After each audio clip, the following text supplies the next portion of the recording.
You're tuned to 1520 WCHE Radio, and it's time now for the Avid Reader Show with your host, Sam Hankin. Sam will offer reviews and interviews of some of the more interesting books and authors of today. And now, Sam Hankin. Hi, everyone, and welcome to another edition of the Avid Reader, brought to you by Wellington Square Bookshop. Today, we're lucky to have with us Anthony Marra, whose first novel is A Constellation of Vital Phenomena. Anthony has contributed to Atlantic Monthly, and his short story, Chechnya, which is what this novel is about, won a 2010 Pushcart Prize. A Constellation of Vital Phenomena was published in May of this year. Welcome, Anthony, and thanks for joining us today. Thank you for having me. What I'd like to do first, I guess, is rather than me doing it, which will not work, why don't you give our listeners a little summary of the book first? Yeah, this is a novel set in Chechnya, which is a Russian republic in the northern Caucasus. And the novel begins on a night in 2004 in a snow-covered village in Chechnya where a man named Ahmed watches as his next-door neighbor and lifelong friend is abducted by Russian soldiers who think that this neighbor is involved with the Chechen insurgency. And later that evening, this man Ahmed finds his neighbor's 8-year-old daughter hiding in the forest and takes her to the only safe place he can think of, which is this ramshackle hospital in a nearby city. And this hospital is run by a surgeon named Sonia. And Sonia was educated in London and returned to Chechnya in order to search for her missing sister. And at first she's unwilling to take in the girl because of the burden of running this hospital single-handedly. But eventually she agrees to, as long as Ahmed agrees to come back every day and help her run this hospital. And these three characters and the peculiar family that they form together really stay at the heart of the book, even as it begins to branch out into other time periods and other characters. Well, and secondly, you've said that the most common question you get about the book is why Chechnya, so I may as well ask it. Why Chechnya? It's a great question. I was born in Washington, D.C. I'm of Italian and Irish stock. I have no biographical connection to Chechnya, but it's a place that ever since I was in college has really fascinated me. I arrived to St. Petersburg to study there when I was a junior in college, about 6 weeks after the Russian journalist Anna Politkovskaya was assassinated for her reporting from Chechnya. And I lived down the street from a metro station that had become a gathering point for Russian veterans of the Chechen wars. And every time I would go to the metro, I would see these guys dressed up in their uniforms, swapping stories, sharing drinks. And Chechnya was just very much in the air. And I realized quite quickly that like many Americans, I didn't know the first thing about it.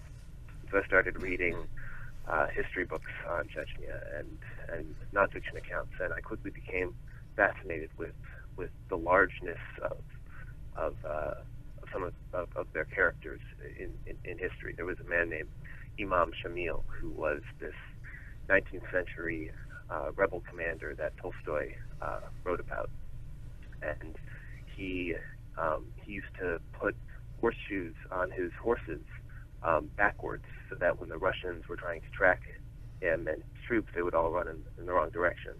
And these sort of larger than life figures were just utterly captivating, and they inspired work by not only Tolstoy but Lermontov and Pushkin. And so I was reading all of this background information, and then I came to these stories of the more recent wars in Chechnya in the 90s. And I found myself deeply moved by these stories of ordinary civilians persisting in retaining their humanity despite the harrowing circumstances they found themselves in. And I tried to find a novel that was set there, a novel set in recent Chechnya available in English. Like many writers, I think, I turned to fiction really to truly understand what a place and an environment is like. And I was really just surprised and shocked to find that I was unable to find a novel set in recent Chechnya. So I came to the book as a reader more than a writer. This was a book that I wanted to read, but it hadn't been written yet. Well, so tell me a little bit about, when you finally did your magical mystery tour of Chechnya. Where did that fall in terms of temporally with regard to the writing of the book?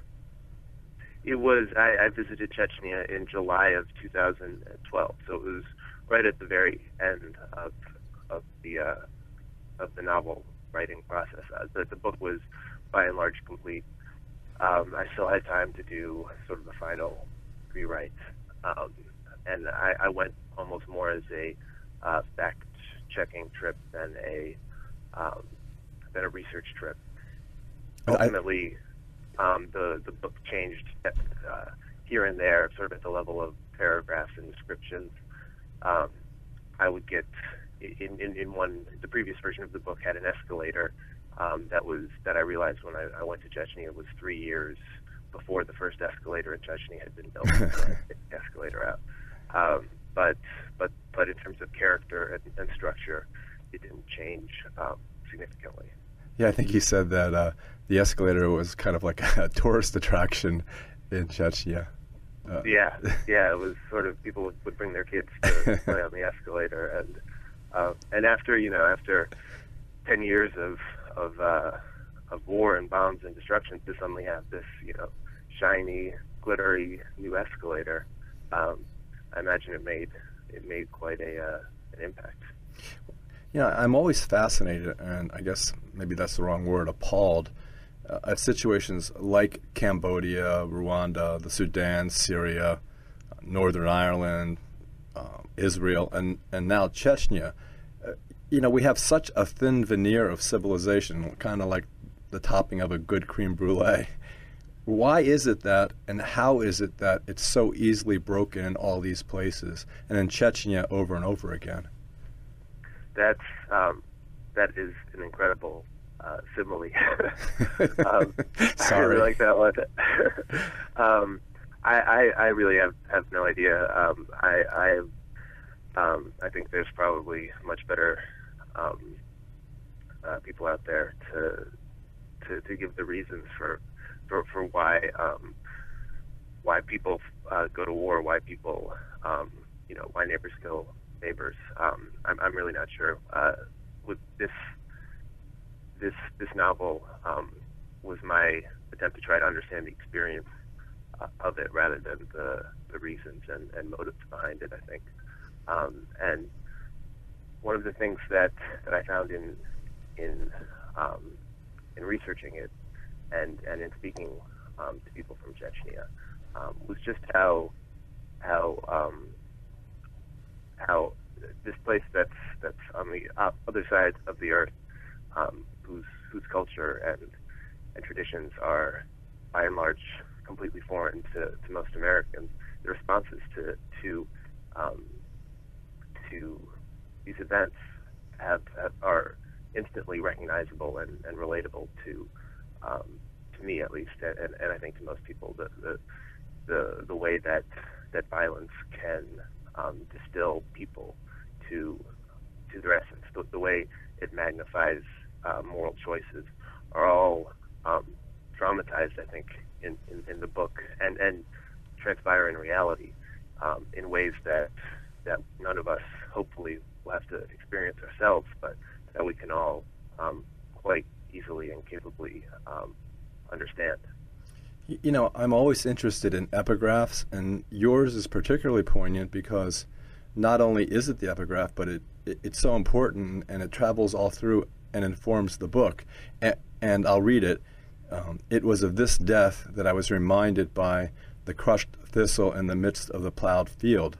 And I know that Tolstoy lived for a short period of time in Chechnya, and I know this comes, I believe it's from the Haji Murat. Is that what the quote is from? Yeah. Well, did you, because the characters sometimes refer to this epigraph, did you come up with it not come up with it, but when did you determine that that would be the way you would introduce as a reader begins to delve into the book? Why would you introduce it in that fashion? Why is it so important to you? That's a great question, and I've actually been hoping somebody would ask about the epigraph for the past couple of weeks, and nobody has. So thank you. You're welcome.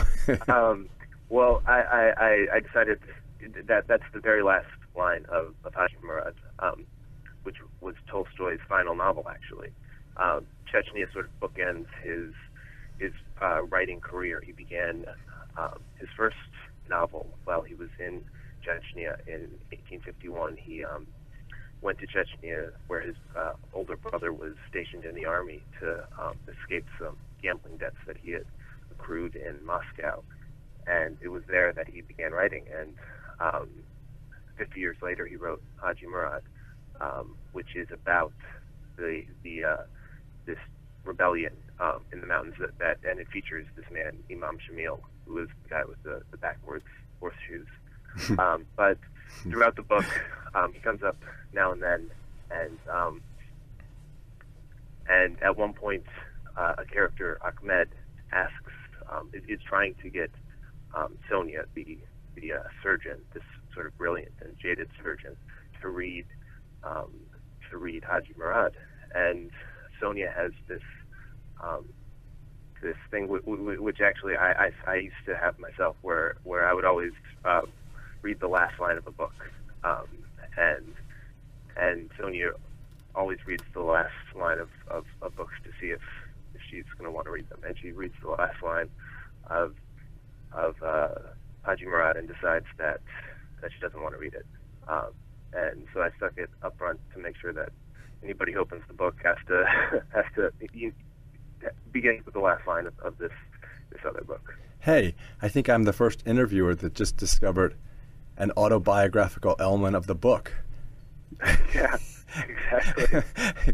Because you always say you had such a boring life and you don't want to write autobiography, but there at least I got you to admit that you read the last line of a book, and so does she.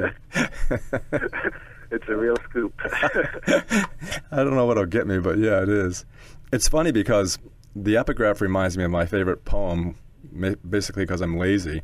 William Carlos Williams' poem, so much depends on a red wheelbarrow glazed with rainwater beside the white chickens. It means so little, but then at the same time it means everything. And yeah. And it's like, and I never, with Tolstoy, I can't figure out whether something is metaphorical or allegorical. And this guy's going along and he has this beautiful nosegay that he's created, and then he sees this thistle that's so beautiful and strong, and he can't get it out of the ground.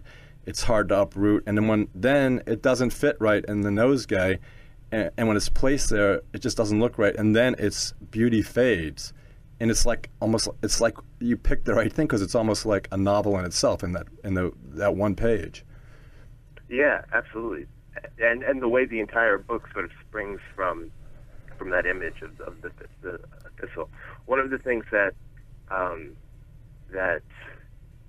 as a reader, when I read a novel, and a lot of times, epigraphs are sort of these, they lay out the theme of the book. It's sort of almost like a fortune cookie, sort of giving you this sort of pre-digested bit of morality. And I always sort of, I'm somewhat averse to those epigraphs, I guess, just in that I think it should lead you into the novel with a bit of mystery, which is what I think Tolstoy's line certainly does. Yeah, it's funny because a lot of the authors I interview, epigraphs to me are fascinating, as are covers. But a lot of authors say, well, they didn't decide till afterwards, and they were kind of almost like leafing through a book of quotations. Yeah. And they just hooked to it. And here, like I said, it's kind of, although I guess you can't modify unique, but it is unique in the sense that the epigraph really does repeat itself in many ways throughout the book, and that's why I think it's so cool. What about the cover? Did you get a chance to vet it? Was it your idea? I know authors have little say usually in covers, but it's a great one. I love it. Thank you. Yeah, I was thrilled by it. there was I was sent 3 possible covers, and that one sort of took the cake. I think it's a tough, I think covers are probably one of the few. Well, it is sort of the only visual manifestation of a novel that you really get, unless you're writing a picture book. And how do you sort of encapsulate a 400-page book in one image that also has the title and the author's name, and I thought that the jacket designer did a really great job. Yeah, it's interesting too because I interviewed this guy Alex Gilveri who wrote this book from the memoirs of a non-enemy combatant, and he always used to joke about the title and how, oh man, I should have shortened the title. And I think in one of your talks you kind of alluded to that. Did you think about the fact that A Constellation of Vital Phenomenon is a long title? Did you worry about that? Yeah, well, it's a long title, and it's several sort of abstract, multi-syllabic words. That's a little. I mean, it's funny whenever I say the title to usually to a stranger. I sort of get this puzzled expression in response. And we actually, we thought about, did a lot of brainstorming about other potential titles, and really nothing I came up with sort of encapsulated the book the way that this title does. The title, A Constellation of Vital Phenomena, is the medical dictionary definition for life. And there are these 6 vital phenomena: organization, irritability, adaptation, growth, movement, and reproduction. And it's those 6 that sort of define and structure life at its most elemental microbial level. And as life is structured as a constellation of these 6 phenomena, the novel is structured as a constellation of 6 point-of-view characters. And there was nothing really that either I or my editor could come up with that sort of captured the magic of the book quite like it. It's and it is a Russian definition, isn't it? I found it in an English dictionary.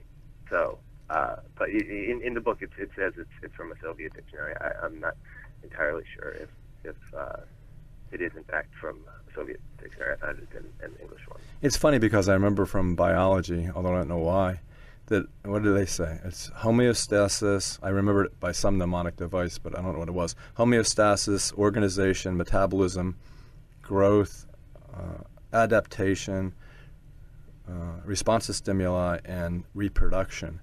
And the thing about your definition is, which fascinated me, is the concept of irritability, and irritability being an element of life. Yeah. Like like creating an oyster creating a pearl, or that kind of thing. Yeah, exactly. And maybe it's also sort of like stimuli, or the ability to respond to something. But I was driving. I was in Iowa City the other day, and the guy who picked me up from the airport, in the taxi or whatever, I was talking to him as we were driving in, and he was an evolutionary biology major, and he was asking about my book, and I told him the title, and he's like, "Oh yeah, the definition of life." He was the first person not sort of get this befuddled expression when he heard it. Well, it's funny because going back to the cover, it has, in addition to this vague background of a forest or a copse, but it also has all these stars, and then these 3 stars that are hooked together under the word a novel. So I was kind of thinking, because it is called a constellation, and as you said, dealing with the bottom line of microbial life, but at the same time, it also has, primarily because of the word, this idea of the biggest idea of life, the cosmos, the universe. Yeah, absolutely. When I was a kid, I wanted to be a an astronaut. And, Me too. And I still do. Me too. I keep looking up adult space camps online. I'm hoping maybe to do a nonfiction piece on going to space camp. But yeah, I think that there's something just absolutely remarkable about the cosmos, and that it doesn't really get treated in serious literature. There's all sorts of sci-fi about space exploration, but yeah, it's always just sort of grabbed me. I'm hoping to I don't know, write a book about a cosmonaut one of these days.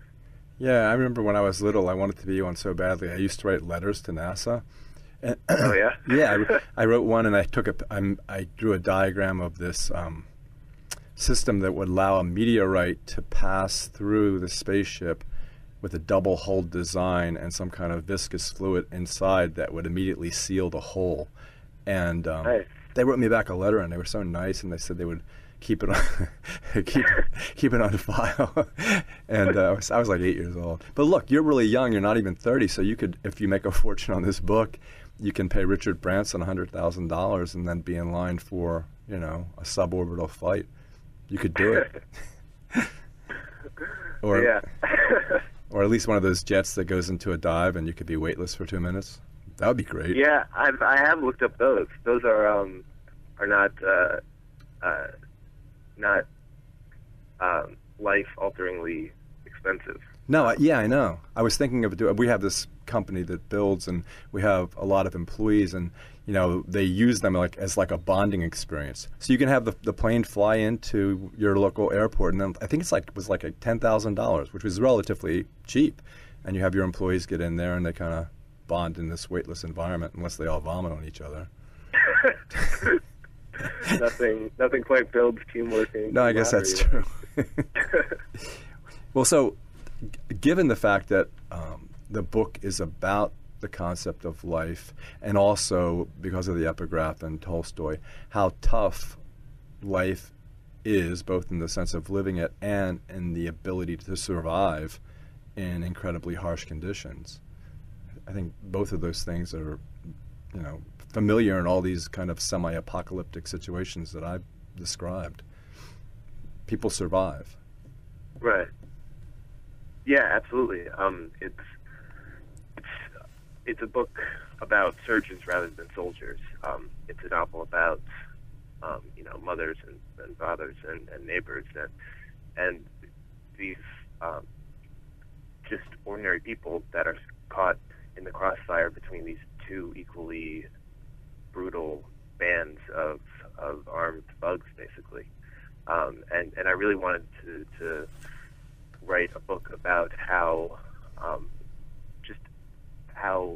ordinary people would respond to all of this, how they would go about trying to maintain their humanity and protect the parts of their life that mean the most to them, whether it's their family or their faith or themselves.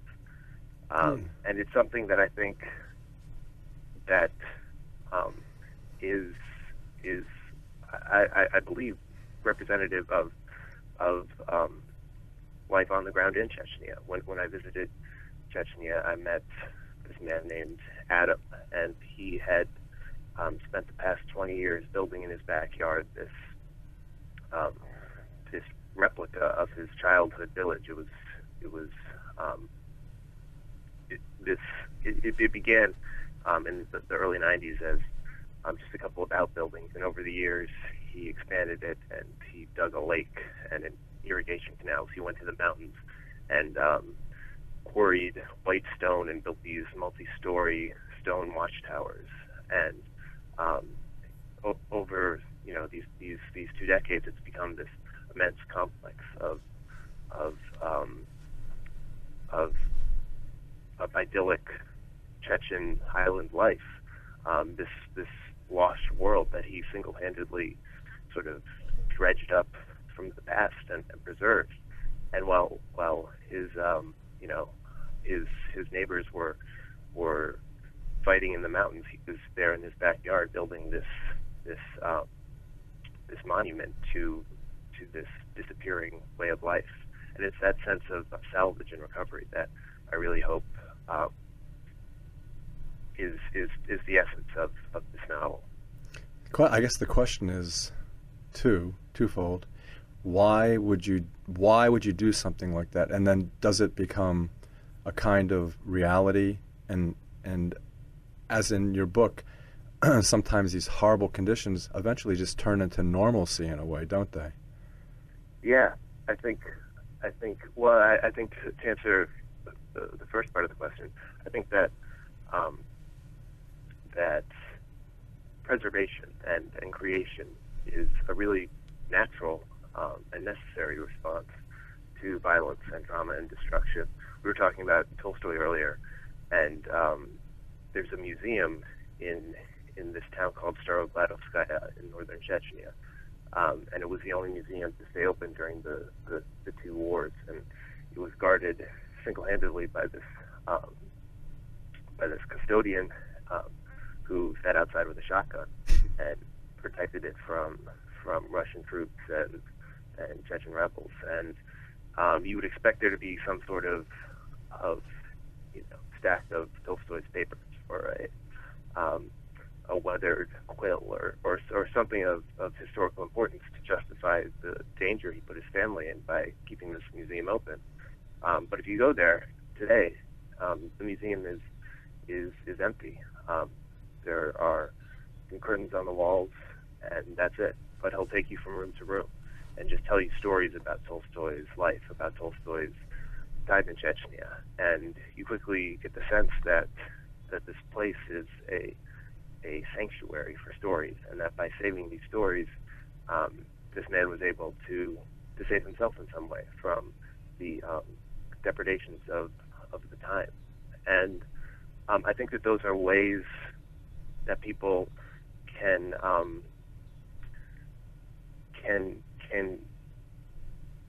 maintain the ability to not find violence normal, to not find these sorts of hellish conditions expected and commonplace and ordinary. I think those are ways to keep the incomprehensibility of war incomprehensible. Yeah, that's something that's always fascinated me. I think there's something heroic about that. I don't know why I use that word. And there's something noble about it.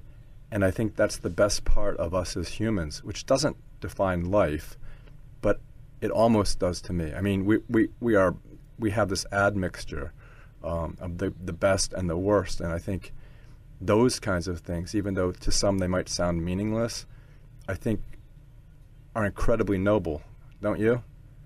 Yeah, absolutely. I think that those sort of small expressions of resistance, of hope, and this guy standing outside the Tolstoy Museum, where guarding literally nothing.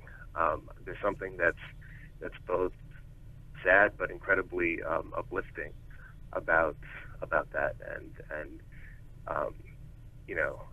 it is, I think, this kind of refusal to give in to whatever despair surrounds him.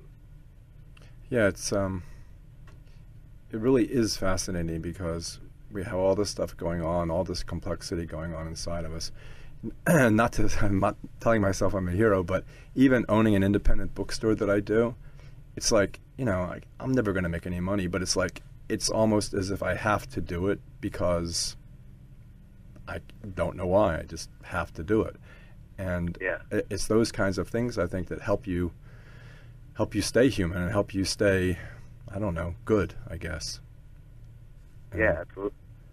Well, what are you gonna do next after this? Since this was just such an amazing beginning to a career, does that scare you? That it was, that it's such a good book and it's gotten such great press, and you know, and you're not. Are you through school now? Are you still at school? Yeah, I finished. I went to the Iowa Writers Workshop for graduate school, and I finished that 2 years ago, and I've been at Stanford in this thing called the Wallace Stegner Fellowship. Oh, yeah. 2 years. That just ended last a week ago, 2 weeks ago.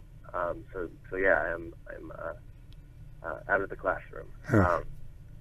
But I think that, I mean, the page is just as blank and white today as it will be 2 years from now as it was 2 years ago.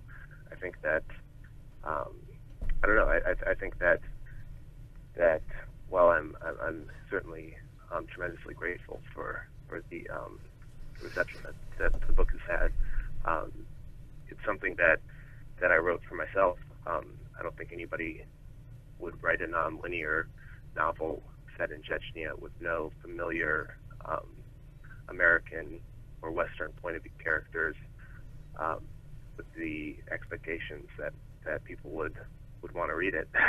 I wrote the book because it was my way of trying to understand what it would be like to live in this place, and so I'm working on a collection of linked stories. I'm finishing this up, that will probably appear in 2015, and trying to get to work on another novel. Wow. My dad is urging me to set something in a tropical Hawaiian beach resort so that we can all go on a Yeah, he doesn't want to go to Chechnya. He wants to go to Hawaii. That makes sense. That makes perfect sense. Well, I assume that at some point, well, maybe not. Did you have a passion about this work? I mean, did you really have that you had to do it? That, you know, it was one of those things like we were talking about, that you had a passion, that this was something that was so important to you that you had to do it? Yeah, absolutely. I mean, I for the period of time that I was working on it, it was really the center of gravity around which the rest of my life revolved. I would I kept a daily word count, and every day I would write 1,000 words, and it was if I didn't get 1,000 words, if I got only 950, I would just feel terrible for the rest of the day. It would just feel like the day was a waste, that I didn't earn my 5,000 breaths that day. It really just felt like for that period of time that the novel was sort of my reason for being, and to find that this world and its characters and its stories may have affected other people as it's affected me is certainly one of the great feelings that a writer can get. Oh, I was going to ask this too. So, like, when you finished it, and obviously a labor of love, and it took you a long time, when you let it out into the world, like, your firstborn, did you feel like, I don't know, a sense of loss? Did you feel like you were leaving something for the reader to work at? I mean, this will probably be a book club book in our bookstore, and maybe we could Skype you in or something like that at that point. That would be great. But did you think to yourself, okay, it's gone, and now I'm going to let the reader, kind of not be in charge of the book, but take it somewhere else? And have readers given you a disparate kind of response to it that either you didn't expect or, that kind of thing? Yeah, I mean, I feel like it's not really my book anymore. Yeah. It's the reader's book. As soon as I could no longer change it, as soon as it was printed on the page and bound between the covers, and I couldn't put a comma here or there, I couldn't shift the word order of this sentence. I felt like that's sort of when I let it go, and when when you hand it over to the reader, and I absolutely think the reader brings their own experiences and literary tastes and mindset, and your book is sort of transcribed through the prism of their own tastes, and I think that's great. I mean, it's why two people can look at the same text and have a totally different interpretation and reaction to it. I think that's that's why we read. Well, what about, like, for example, and I'll let you tell it, but you have written, like, the book you said will never see the light of day. Tell us a little bit about that. Yeah, I spent my early 20s working on, spent about 5 years working on a novel about Northern Ireland, and I worked on it, I guess, probably from 19 to 20 to 24, 25. Wow. And it was a book that I began because it was a novel I began because shortly after, I guess not shortly after, but a little while after September 11th, and I was trying to understand just the causes and ramifications of political and sectarian violence, and Northern Ireland was a place where that's unfolded over the course of the past 40 years in a way that made it somehow more approachable than the Middle East or Central Asia, and I researched Northern Ireland and worked on this book, but there were just a lot of missteps and shortcomings that just were sort of baked into the dough of the project, and no amount of rewriting was really gonna get them out. But I saw that book as a stepping stone. Yeah, as it was a real education. It was where I learned how to write a novel, and just that feeling that you could get to the end of a book, that you could hit it, a number of times.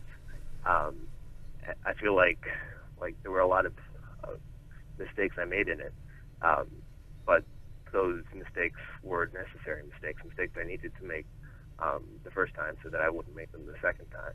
And it also made me realize that not everything you write should be published. Not everything you put down on a piece of paper necessarily needs to go out into the world, which I think is a particularly valuable lesson in this day and age where, you put anything up on the internet. Yeah, like 50 Shades of Grey. Yeah. Well, it's funny that what's going to happen now is, now this is done so well, I bet you your publishers are going to ask you or beg you to allow it to be published, like the guy who wrote, James Cleave, what's his name? Chris Cleave, who wrote Little Bee, and then they had to bring out his book Incendiary, which was written well before Little Bee, which was a great book. But yeah, don't you think that what if they do that? Are you going to be torn between letting it? You're never going to let it go, right? You're not going to let it be published. Yeah. I don't think there's any danger of that novel being inflicted on the world. But it's funny, though, because, I had mentioned Northern Ireland as one of the countries at the beginning of our talk, so maybe you will constantly be interested in areas of the world where this conflict, and you know what I mean? I mean, maybe that's what you're cut out for. Yeah, I think you sort of, I don't know, you play the hand you're dealt as a writer in terms of your own preoccupations and obsessions and what fascinates you, and I think these sorts of sectarian and political conflicts are things that I just find that I find compelling to write about, because I find them deeply mysterious and difficult to parse and hard to understand how these things come about, and how ideology can warp people's morality into all sorts of different shapes, and the way that these environments force ethical choices into these large and often tragic proportions that in my day-to-day life I don't really come across.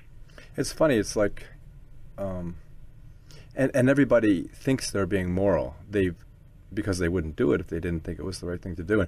And it's like when you talk to either a pro-life or a pro-choice person, or death penalty, not death penalty, or gun control or not gun control.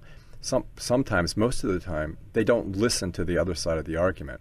And if they did listen, whether it was in Northern Ireland or anywhere else, if they listened to each other, it seems like there could be some kind of accommodation. But when you don't listen, you don't hear the other side, it becomes impossible. And then you have conflict, like I said, with Israel, with Jewish people. You have conflict that lasts for thousands of years for no reason at all. Yeah, I think that's and as a fiction writer, being able to portray two opposing sides, both of which think they're right, I feel like you're able to transfer to the reader this sense of equal sympathy to both. Yeah, and I think you've done that, and a lot of the reviews say you've done that too. That's a difficult thing to do, but you could. I'm not giving you advice. It's silly, but I mean, you could. Please do. I could take. I need as much as I can get. Well, I was just thinking that the same thing happens between individuals. I mean, I can see you writing a novel about a couple, or about brothers or sisters or fathers and mothers, where the same types of conflicts emerge. It's just on as you might be saying, a microscopic scale, or a microcosmic scale. I mean, right, absolutely, yeah. So maybe you'll do that. I don't know. So the next thing you think you will be producing for the world would be something that would be published probably in not next year, but the year after then. Yeah, I think so. I'm hopefully going to turn this into my editor in the fall. So probably spring of 2015, maybe. I'm really not sure though. When's this one gonna? So when do you think this will come out in paperback? Which is probably when our book club will read it, because they won't buy hardbacks. Yeah, I think it'll be in February. Okay. It's slated for, I believe. Okay. Well, thank you so much. This has been really fascinating. I recommend the book to anybody. It's the title really describes a good portion of the book, and the epigraph. I mean, I would recommend anybody to just flip through the copyright page and all that and go to the epigraph, because I think that really draws you in. And it's been a pleasure having you here today. Thank you so much. This has been just wonderful. Okay. Talk to you soon then. That was Anthony Marra talking about his book, A Constellation of Vital Phenomenon, which is a mouthful of a title, but is really cool because it describes what life is. And that's what this novel is about. And it's a definition of life, which is really hard to define. My daughter, who's 12, was asking me the other night as I was putting her to bed, what's life? And I started talking about, in terms of motion and reproduction. But it is a thorny definition. If you go to Wikipedia, there's a big article about scientists disagreeing about how to empirically describe what life is. A truck moves. Lots of things reproduce. Lots of things are irritable, which was one of his things. Lots of things adapt. But it's difficult, if not impossible, to put all those together or parse out what each of those means as a component of life. In any event, I highly recommend the book. It was just published. We have it on the front table at Wellington Square Bookshop. which, as I've told you ad nauseum, is just off of Route 100 in the Eagle View community. And please stop by and see us. Just have a cup of coffee, sit down and read. I won't force you to buy anything, whether this book or anything else, although I will tell you about them. And we have a really knowledgeable staff that I've never hired anyone. They just fall into the bookstore and end up being there and being my friends and telling everybody about books they love. It's just a wonderful place. Of course, I have to say that, but it really is a wonderful place to just sit and hang out, like bookstores should be, and unfortunately vanishing all over the world. So in any event, next week, I'm not sure who we'll have. I have a couple of different people that we may be able to line up, or we may do a rebroadcast of something that's recently come out in paperback. But in any event, as always, thanks for listening. You've been listening to the Avid Reader Show with your host, Sam Hankin. Sam will be back next week with reviews and interviews of some of the more interesting books and authors of today.